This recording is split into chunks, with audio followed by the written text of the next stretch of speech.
नमस्कार सबको। कैसे हैं आप सब। तो आज आपके लिए नई वीडियो लाए हैं और इस वीडियो में आपको दिखाएंगे इन शॉर्ट गन कार्ट्रिजेस के बारे में कुछ। अक्सर आपने सुना होगा कि कुछ कार्ट्रिजेस जो हैं वो मिस हो जाते हैं। तो आज हम डिस्कस करेंगे कि मिस होते क्यों हैं। ज़रूरी नहीं है कि कार्ट्रिज ही खराब होगा।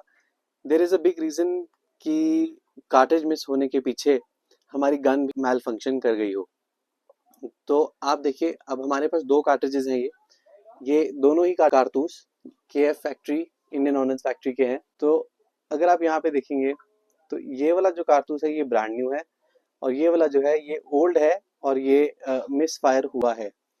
तो अब इसमें आपको मैं एक जूम व्यू दिखाऊंगा और उसमें डिस्कस करेंगे कि इसकी जो मेन वजह है वो क्या रहती है और हम इसको खुद घर पे कैसे डायग्नोस कर सकते हैं ताकि हम सेफ साइड पे रह सके और कोई भी मिस हैपनिंग ना हो। और इसके अलावा जो मेन रीज़न रहता है हमारी वीडियोस का, जैसे जो हमारे ट्रैप शूटर्स हैं, अगर उनके मैचेस में अगर ऐसा कुछ हो जाए तो देखिए किसी का पूरा मैच, पूरे साल की मेहनत खराब हो सकती है। तो ये छोटी छोटी चीज़ें जो हम डिस्कस करेंगे ये कहीं ना कहीं आपके लिए हेल्पफुल ही होंगी। तो चलिए अब आपको दिखाते हैं इसका जूम व्यू और डिस्कस करते हैं कि इसके मेन रीजंस क्या हैं। बहुत लंबी वीडियो नहीं बनाएंगे, फटाफट मेन मेन पॉइंट्स कवर करेंगे सो दैट वीडियो आपके लिए भी क्रिस्प रहे, अच्छी रहे और आपको समझ आए। और हाँ, आपके जो भी सवाल होंगे हम आपके सवालों के लिए यहाँ पे हैं और हम कोशिश करेंगे अच्छी तरह से और परफेक्ट तरीके से आपको आपके सवालों का जवाब दें। तो चलिए देखिए, सबसे पहले इसको कंपेयर करते हैं जो हमारा ब्रांड न्यू कारतूस है। अब ब्रांड न्यू कारतूस की अगर हम इसको प्रकाशन कैप, टोपी या प्राइमर, जो भी आप कहना चाहते हैं, अगर आप इसको इससे कंपेयर करेंगे तो देखिए ये इसकी जो सीट है बिल्कुल इस रिम के साथ बिल्कुल प्रॉपर जो सीटिंग है। जो दूसरी चीज है आप ये देखेंगे, ये जो कार्ट्रिज है इसका जो प्राइमर है ये इससे थोड़ा सा अंदर है। अब एक वजह ये भी रह सकती है मिस होने की, क्योंकि इसके अंदर जो आर्क होता है, एनविल होता है, वो कई बार क्या है, अगर प्रॉपर सीट पे ना हो तो प्राइमर को जो है एक्सप्लोड होने में दिक्कत आती है। बट ज़रूरी नहीं है कि ये एनविल की दिक्कत हो। अगर आप इसको ध्यान से देखेंगे तो ये कारतूस साफ साफ बता रहा है कि इसमें सेंटर फायर नहीं हुई है। Gun is not centre firing, this is one of the main reasons. अगर दूसरे पॉइंट की बात करें तो कार्ट्रिज है, उसका प्राइमर उसकी सीट से नीचे है, तो वो भी एक रीजन हो सकता है। अब जरूरी नहीं है कि उसके नीचे होने से मिसफायर हो रहा है। रीजन क्या पड़ता है कि जो आपकी पिन की रीच है वो यहाँ तक पहुंचती नहीं है और परकशन और एनविल के अंदर वो स्पार्क ही नहीं हो पाता है कि ये इग्नाइट हो पाए। तो अब अगर आप तीसरी चीज देखेंगे, अब अगर आप इंडेंटेशन देखेंगे पिन का, अब इंडेंटेशन ठीक है बट अगेन वो इतना प्रॉपर नहीं है कि ये प्राइमर जो है वो इग्नाइट हो पाता।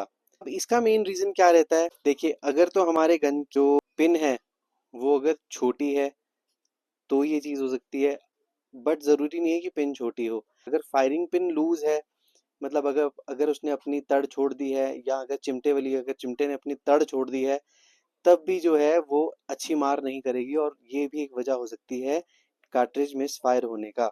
तो हमेशा जो है हम कारतूस को दोष नहीं दे सकते, कई बार जो है हमारी गन भी हो सकता है कि खराब हो। तो देखिए, जैसे मैं कह रहा था कि जो इम्प्रेशन इस पे अच्छा सा नहीं आया। अब फ़र्क क्या है, अब अगर आप इससे कंपेयर करेंगे इसको, देखिए वैसे तो हमने इसको बहुत बार टेस्ट फायर किया है तो इस पर वैसे ही नेचुरली बहुत सारे निशान आ चुके हैं। बट अगर आप ध्यान देंगे कि अगर अगर एक गन, कोई भी शॉट गन है, अगर वो प्राइमर पे ऐसा इंडेंटेशन दे रही है, इसका मतलब है कि फायरिंग पिन और फायरिंग पिन स्प्रिंग सही है। तो ये है मेन चीज़, आप इस चीज़ का ध्यान रखिएगा। Thank you. जो फायरिंग पिन है, अगर आप इस फायरिंग पिन को देखेंगे, अब देखने में तो बहुत अच्छी लगेगी कि इतनी बाहर को आ रही है, बट ये भी गलत है। जो एडिक्वेट अमाउंट इसका होता है बाहर आने का वो रहता है इतना, this is more than sufficient.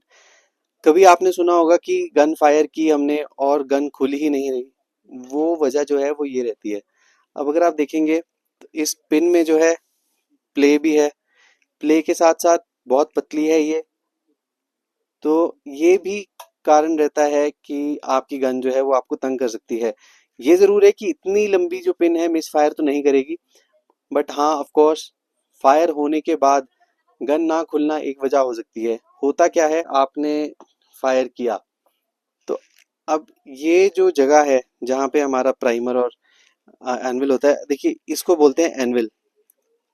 ये एनविल रहता है इसके अंदर इस तरह से, और इसके ऊपर फिर जो हमारा परकशन कैप है वो बैठता है। अब होता क्या है, जो हमारी फायरिंग पिन है अक्सर, जैसे इस गन की लंबी है, तो फायरिंग फायरिंग पिन अक्सर जब हम फायर करते हैं तो क्या होता है कि इस एनविल के साथ यहाँ आके फंस जाती है इस तरह से, और फिर वो हमें दिक्कत देती है खुलने में। तो ये छोटी छोटी चीज़ें हैं जो हमें खुद डायग्नोज करनी चाहिए, और अगर आप खुद डायग्नोज करेंगे तो जो है काफ़ी आप सेफ एंड पे रह सकते हैं। बट हाँ, हम एडवाइस नहीं करते कि आप खुद ठीक करिए, और किसी अच्छे टेक्नीशियन से ही कंसल्ट कीजिएगा। तो ये थी हमारी छोटी सी डिस्कशन। अगर आपको ये चीज़ अच्छी लगी होगी तो प्लीज़ वीडियो को लाइक और शेयर कीजिए, और अगर आपके मन में कोई सवाल होंगे तो प्लीज़ हमसे निश्चिंत होकर पूछिए। धन्यवाद।